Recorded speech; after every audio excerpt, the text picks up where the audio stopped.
Hello, it's Tuesday, the 19th of April 2016, just after 1 o'clock. Welcome to UK Column News. I'm your host, Mike Robinson, and today we're mostly focusing on Yemen. And I'm delighted to say we're joined by Vanessa Beeley. Welcome to the programme, Vanessa. Oh, thank you, Mike. It's good to be back on. Okay, well, we are going to just give a little bit of background here, remind everybody where Yemen is, because of course this is a conflict which has been going on for quite a long time now, but has had almost no coverage, no serious coverage anyway, in the mainstream press. Yemen to the south of Saudi Arabia there, this is what Wikipedia says, at least, about how it is currently divided up. So they're calling it a civil war. We'll talk about that in a second. We've got the Revolutionary Committee in the Greens section. We've got the Hadi-led government, and we'll talk about who Hadi is in 1 second. In the red section, and of course, increasingly we've got Al Qaeda and ISIS involvement in the country as well. So, Vanessa, could we just begin with a brief explanation of who the main sort of characters in this are, and where they've come from and what this is about? Yeah, absolutely. And it's a very important point to counteract certainly the US and the Gulf and even NATO propaganda that is running alongside this conflict. I won't go into huge detail about the different factions leading up to Hadi's appointment as president in 2012. So this is Mansour Hadi, and as you say, he president of Yemen since 2012, or is he actually? Well, this is the bone of contention over which everybody is fighting. Basically, Hadi was brought in a sort of very much a one-horse race, and obviously, or it became very obvious as a Saudi puppet installed in Yemen after the Arab Spring, which deposed Ali Abdullah Saleh, who had been leading the country for 30 years. However, I do have to say it was a revolution that, although it started with grassroots activism, it was, of course, hijacked in order to put Hadi in place. Hadi was basically voted into power via the GCC initiative, the Gulf Cooperation Council initiative. And the intention really was for him to only be in power for 2 years, so until 2014. And in that time, he had promised to produce a new constitution and also for general elections to be called at the end of that mandate, of that 2-year mandate. It's also important to say that the GCC initiative was not signed off by, if you like, the majority of the Yemeni people. So it was not representative of the Yemeni people anyway. And then in 2014, basically the various political factions that had signed off the GCC initiative took the decision on their own independently to extend Hadi's term of presidency. So it didn't go out to vote. The reason that they said they were doing this is because the constitution had not yet been written. And they said that elections had to be delayed until that point. So despite having had 2 years to write this constitution, it had to be extended a further year for Hadi to be able to write it and for general elections to be held. Now, if we move forward quickly to February 2015, Hadi resigned. He resigned his post. And at that point, equally, his GCC extended mandate had expired. So on 2 counts there, we can say quite clearly, legally, that Hadi is no longer president of Yemen. So that sort of deconstructs the legitimacy of that argument. Hadi was then actually asked again by the same committee that had signed off on the GCC initiative to come back and to retake the presidency. He refused. So if you like, he resigned twice before he then fled to Aden, from where he then suddenly, probably under pressure from his Saudi masters, decided to suddenly renew his interest in the presidency. And he initially wanted to set the government up in Aden, which is in the southern port, as opposed to Sana'a, which is the capital of Yemen. And of course, then basically the Yemeni army had by then turned very much against him, and in danger of being sort of captured in Aden, he fled to Riyadh, from where he called upon Saudi Arabia to bomb his own people, basically, in order to reinstate him as president. So I hope that explains a little. I mean, it's more complex than that, but that very simplistically explains the situation. Even some independent commentators are saying that the Houthis deposed Hadi. That's not true. Hadi resigned, and we'll come on to this in a little bit. But then the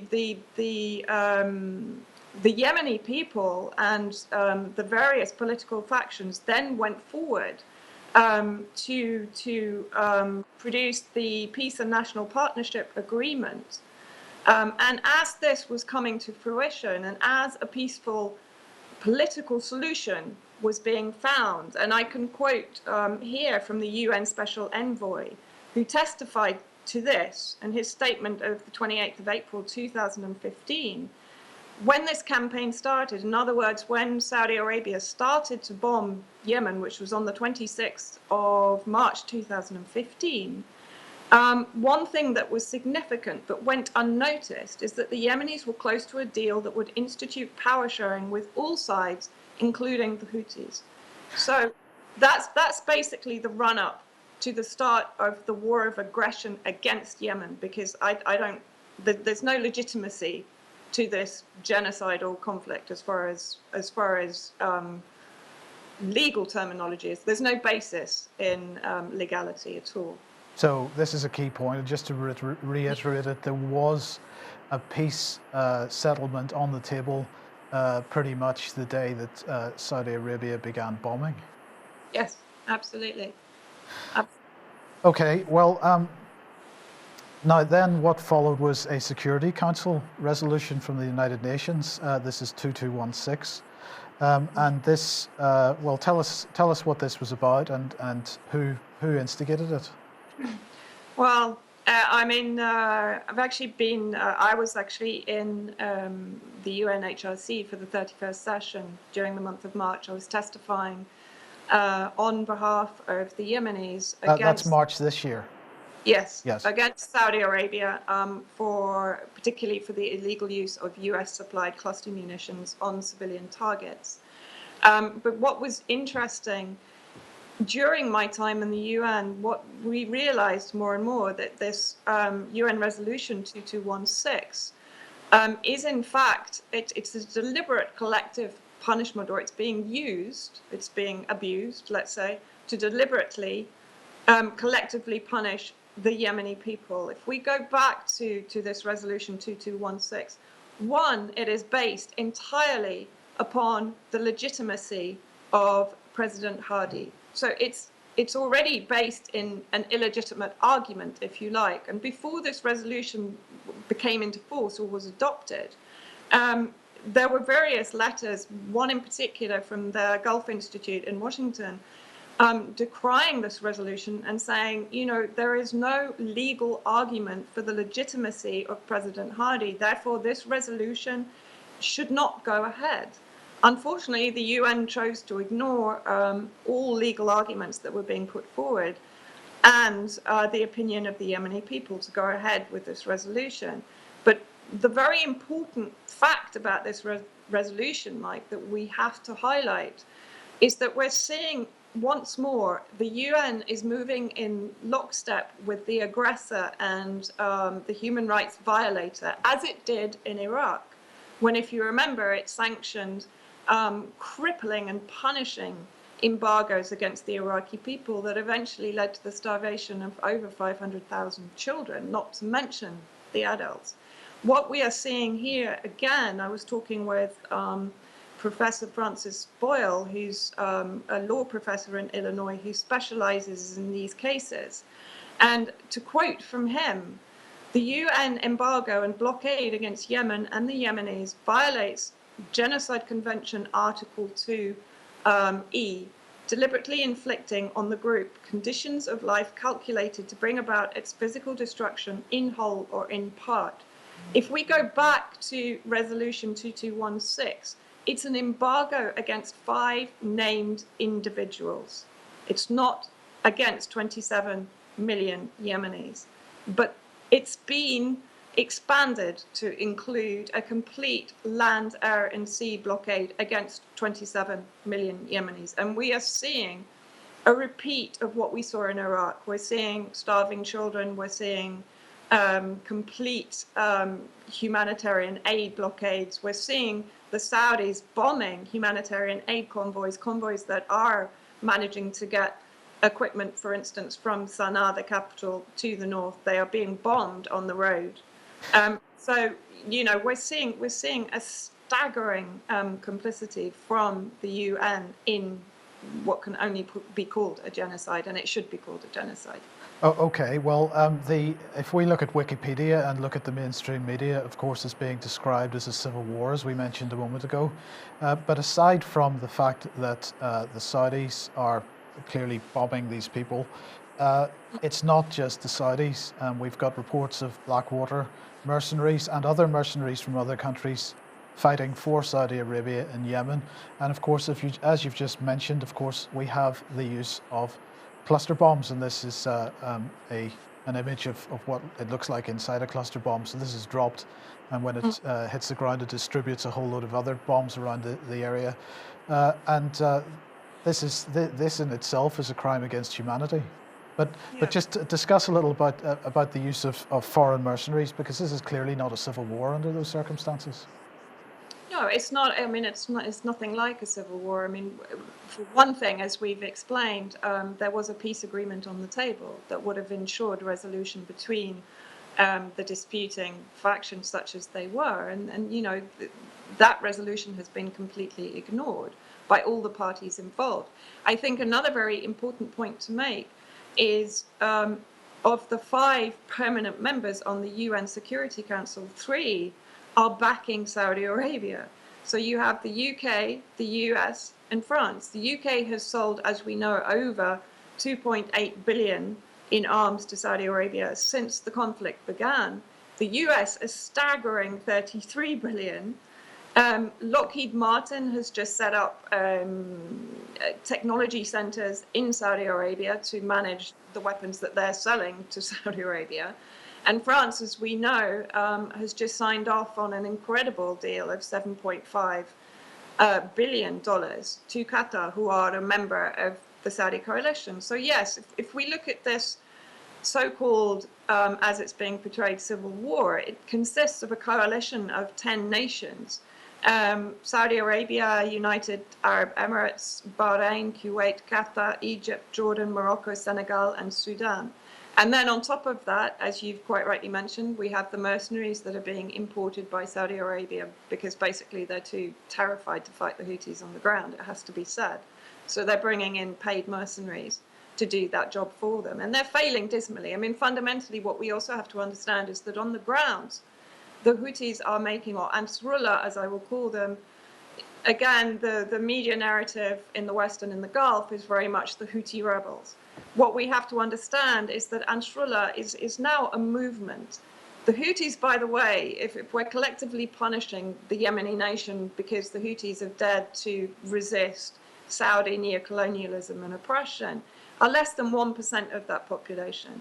And what people are, again, overlooking, and I was speaking to someone quite recently about this, is that Ansarullah is no longer a sort of a warring faction from the north that is fed up that it's not being represented in the government in Yemen.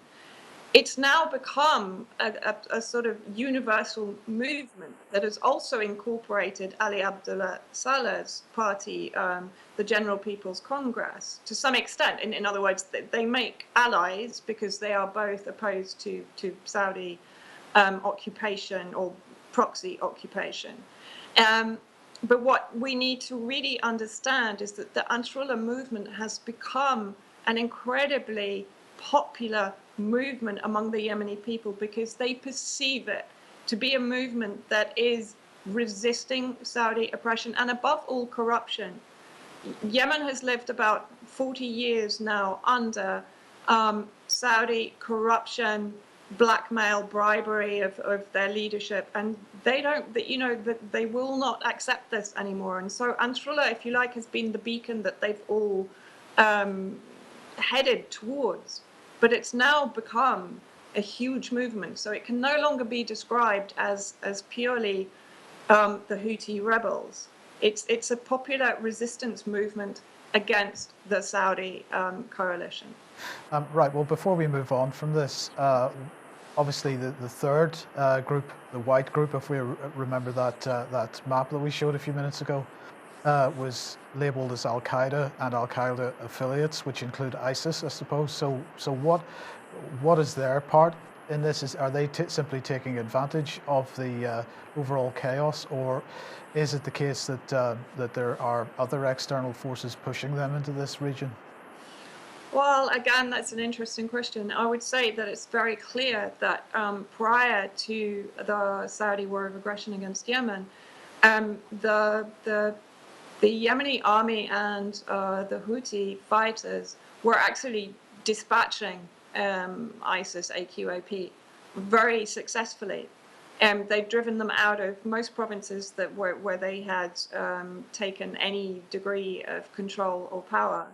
And they were on the way to completely eradicating it from Yemen. But then, interestingly, and we can speculate to a huge extent here, the Saudi bombing did AQAP and ISIS a huge favor, because obviously, the greatest threat to the Houthis is not on the ground, it's from the air.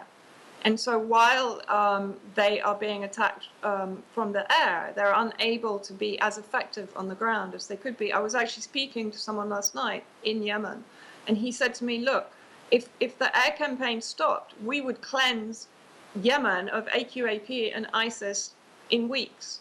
He said, they're not a threat to us. We can get rid of them. And honestly, having seen the way the Houthis fight on the ground, I completely believe that. So we have to summarize that we're seeing, again, if you like, a deliberate creation of that familiar terror vacuum that we've seen in Libya. We've seen it attempted in Syria, which are currently being foiled, we're glad to say. But again, I think, yes, they're trying to create exactly the same situation in Yemen, because, again, the bombing has not been against, if you like, conflicting parties. It's been, as usual, on civilian infrastructure, on schools, on hospitals, on mosques, on centers of education, wedding parties. It's been predominantly civilian targets. And is the Wall Street Journal here correct to suggest that this is about oil? I think it's again, it's quite a complex situation as regards even the oil. But if you look at the Gulf states, if you look at geographically the Gulf states, you have only Saudi Arabia is able to run an east to west pipeline. But we know that after, I think, 2001, they converted their only east-west pipeline to gas. And it would take some time for them to reconvert it back to crude oil, to carry crude oil. So if you look at this map, what I wanted to make very clear, on the east, you have the Straits of Hormuz, which of course are governed by Iran, which is Saudi Arabia's arch enemy in the region. And to the left, to the west, you have the Bab el-Mandeb Straits, which are controlled at the moment by Yemen. If you look at the center of Yemen, just north and to the east of Sana'a, the capital, which is an area of huge conflict. It's where some of the fiercest clashes are being seen between the Saudi coalition forces on the ground and the Revolutionary Committee forces. There you have the oil and gas fields in Al Jawf, further to the north, and in Marib, obviously, you have the current oil reserves. Then if you look to the south of Yemen, you will see where AQAP, Al-Qaeda, Arab Peninsula, and ISIS have taken control. And if you consider the fact that that is the entire, Yemen basically has about 1,000 miles of coastline. And most of that coastline now is under ISIS AQAP control. And we know from various WikiLeaks cables that the plan or the projection for Saudi Arabia was to run a pipeline directly from Al Jaf and Marib down to the south, perhaps to Aden, perhaps to Hadramut, in order to be able to bypass both the Straits of Hormuz and the Bab el-Mandeb Straits. Hence, negating, if you like, the Iranian logistical hegemony, but even their regional hegemony in a lot of ways. So yes, I think oil is tremendously, it's vital. Added to which also, if we look at the other Gulf states, they don't have the potential of the East-West pipeline. They're entirely dependent upon the Straits of Hormuz and therefore upon Iran. So yeah, the importance, the geostrategic importance of Yemen to Saudi Arabia should not be downplayed by any means. But it's not just to Saudi Arabia, it's to the West, which is one of the reasons why we're giving so much support at the moment. Is that unfair? Absolutely. I mean, yes, you know, as we've said, the support, the criminal support that is coming in from the West, and, you know, it cannot be described as anything else. I mean, when we have our London Defence Ministry, and I'm quoting here, claims non-involvement in war making on behalf of Saudi Arabia. And they dare to claim that they're training the Saudis to comply with international rules of war. Well, I'm a little bit confused as to what they consider to be the rules of war. And then we also have the US and UK present in the control and command centers in Riyadh. The claim is that they have no say in the targeting, and particularly the targeting of civilian areas, which is 99% of the Saudi targets. But they're in the control tower, and they're supplying the weapons that are then being used to target civilians illegally and against all, and violating all humanitarian laws, and yet they're sort of washing their hands of it. And we know that all of the UK arms and weapons contracts to Saudi Arabia are, if you like, they put up the smoke and mirrors in the sense that they say they're only supplying components. If you look at the actual contracts, they don't describe exactly what they're supplying. But we know that, for instance, in one bombing in Sana'a in 2015 of a factory, I think it was Human Rights Watch actually found remains of a UK manufactured cruise missile, which was used against a civilian target. And yet we seem to be successfully avoiding any sort of responsibility. And you know, the US is not a signatory of the Cluster Munitions Convention. However, their own export regulations state very clearly that this weapon should never be used against civilian targets, and it should meet its less than 1% failure rate, which is basically when the bomblets are released, less than 1% should remain unexploded on the ground as a de facto landmine. Well, that, you know, even if they are not signatories of the Cluster Munitions Convention, Saudi Arabia is still flouting every single humanitarian law in their use of the cluster munitions that are being supplied. It seems perfectly willingly by the United States to carry out a genocidal war against civilians. Now, one of the meetings, or one of the continuing meetings that you wanted to highlight, was the fact that Philip Hammond had been meeting with Prince Mohammed bin Nayef.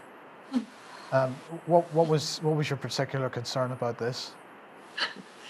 Well, I mean, you know, how we are not up in absolute horror at this. I mean, Hammond is meeting with one of the world's greatest executioners. He's meeting with him, and I see that you've put up my favorite picture there of Francois Hollande presenting the same executioner Bin Naif is the interior minister. So basically, the reason I'm calling him an executioner, although I consider all of the Saudi regime to be executioners in one way, shape, or form. Bin Naif is the interior minister, so he is the person who will actually make the decision whether somebody should be beheaded, crucified, stoned, whatever other wonderful form of annihilation of human beings that they can come up with. And again, this brings me back. So we're seeing, if you like, this approval of this absolute monarchy, the only absolute monarchy in the world, by our politicians, by the Hammonds, by Francois Hollande, by Cameron, by the United States. At the same time, also, again, running in lockstep, we're seeing the UN appointing them to a key human rights panel within the United Nations Human Rights Commission. So in other words, they're giving them carte blanche to decide upon what constitutes human rights globally, not only internally, but externally, which is, I mean, it's sort of beyond insane. You know, these people are complete mass murderers. There's no other way to describe it. Their level of parajudicial executions in their own country and the oppression of the Saudi regime against their own country is second to none on this planet. Okay, well, look, let's move on to the NGO factor, because US aid, well, they have suspended aid to Yemen for a year. And something that you wanted to highlight here was that that almost at the same time that they suspended that aid to Yemen, we had the creation of this organization, the King Salman Human Rights and the King Salman Humanitarian Aid and Relief Center. What is this organization up to in Yemen at the moment then? Well, the King Salman, as you quite rightly said, I think we actually talked about this on an earlier program regarding Yemen. But yeah, you're quite right. In July 2015, USAID basically turned off the aid tap to Yemen because it considered that the conflict was too difficult to try and get around to get the aid into Yemen. Almost immediately or simultaneously, the King Salman Center was set up. And a UN source was actually quoted as saying that he expected it to operate as the Gulf states equivalent of US aid. So we're almost immediately seeing this collusion between the United Nations, the US aid, in this creation of an NGO, which is then going to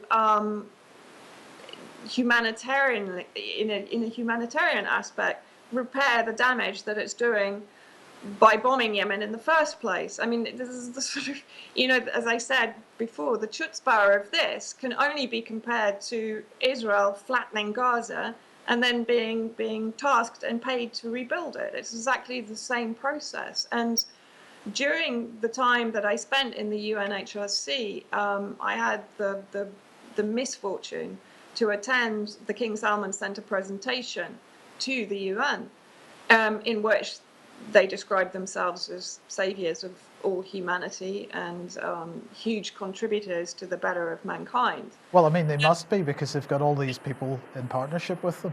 Absolutely. And I was just going to say, at the end of this hideously hypocritical presentation, those that stood up to commend them upon their humanitarian philanthropy were, among others, OCHA, UNICEF, and a few others. But UNICEF in particular took the stand, if you like, and said very clearly, like, you know, we commend Saudi Arabia on its efforts to combat the humanitarian situations in this world, and we look forward to future years of collaboration. So there can't be, for me, there can't be any clearer declaration from the United Nations that it is working in lockstep with a known genocidal regime, both internally and now externally, not only in Yemen, but I mean, globally, we know that Saudi Arabia has invested huge manpower in the terrorist factions in Syria. It's funded the terrorist factions in Syria. It is now genocidally bombing Yemen. I mean, the peace process, which is supposed to be ongoing right now, that since the ceasefire began, there's been absolutely no change in modus operandi from Saudi Arabia. It's continued bombing and violating, And even that sorry, ceasefire. sorry, and indeed the peace process seems to be on hold in the meantime, because the ceasefire, there is no ceasefire. Well, I think, I think a huge respect to the Yemeni people and to those that represent them, which are the various Yemeni factions that are heading to Kuwait. I believe that they are actually now, if not there, they are on their way there. But yes, initially yesterday they released a statement and they said, well, we're not going to discuss peace while we are still being bombed. And as the contact that I spoke to last night said, he said, if the US and NATO are so keen on ridding the world of ISIS and AQAP, stop Saudi Arabia bombing, and then we can get rid of them. In 2 weeks, we can get them out of Yemen. We can completely exterminate them.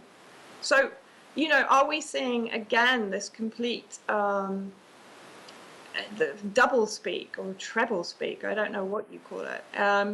But one comment that came from a Yemeni academic that I spoke to when I heard that the Yemeni factions were not going to be going to Kuwait. And he actually, and I'll quote him, he said, "We've suffered 40 years of Saudi neocolonialism, oppression and corruption, and it has to come to an end. We could lose just about everything their bombs could destroy, but our freedom and our liberty is indispensable." And I think this is what the Sauds and their alliance, their coalition, and that includes the US and NATO, this is what they keep underestimating, is the power of the people's resistance against this form of violent and brutal neocolonialism. We're seeing it being halted. We've seen it halted in Syria. And now we're seeing Yemen, that has been pretty much abandoned to fight its own battles. It's still succeeding in doing that, which is extraordinary to me. Yeah.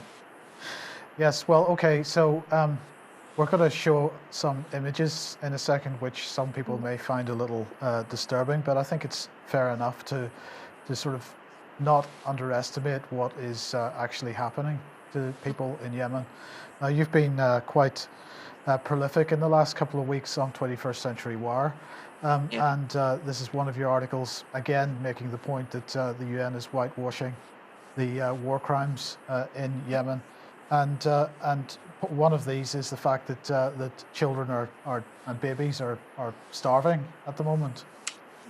This is pretty hard. And of course, cluster bombs, another example of that is the number of children that are losing limbs, because as you say, they may claim that only, in inverted commas, 1% of the bombs fail to explode, but as you say, these become de facto landmines.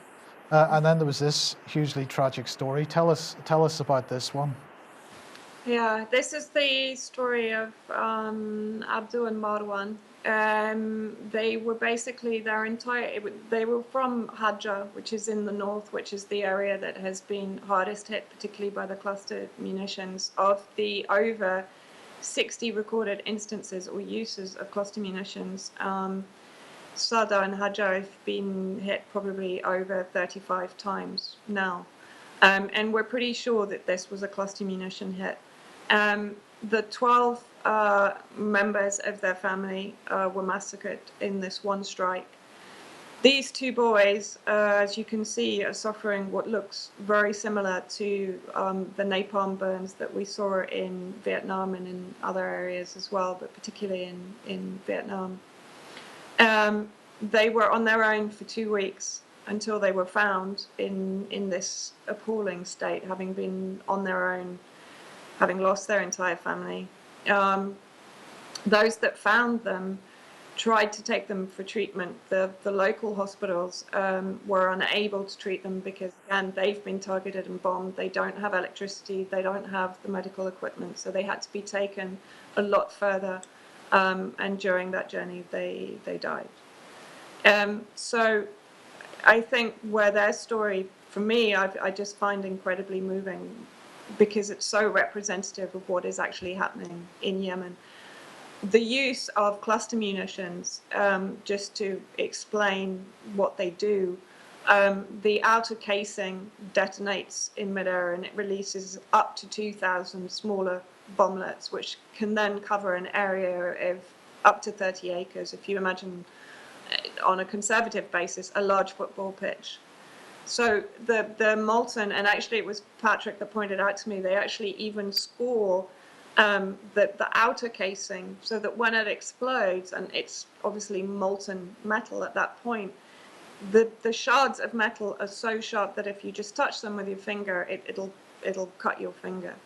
So if you imagine 2,000 bomblets, absolutely piercingly sharp molten metal being spread across civilian areas like this, it's nothing. I mean, it's so hard to describe how criminal and how murderous this entire campaign is.